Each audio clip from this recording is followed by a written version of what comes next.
In this video, let's take a look at the third tool, MobSF. Mobile Security Framework is an open source mobile application pen testing, malware analysis and security assessment framework used for both Android and iOS.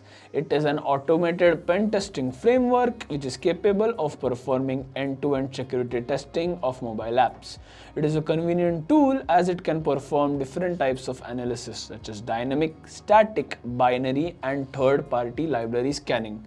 MobSF Practical. To install MobSF on a Windows machine, follow these steps. First, open your browser and type MobSF into the search bar and then hit enter.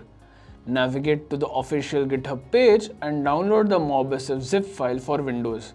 Go to the downloads folder, unzip the downloaded file, open the unzipped MobSF folder and launch a command prompt terminal by typing cmd in the search bar and hitting enter to launch the terminal.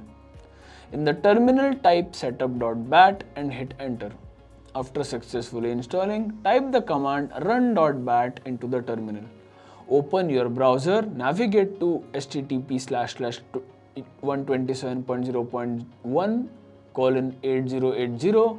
The MobSF is finally ready to use.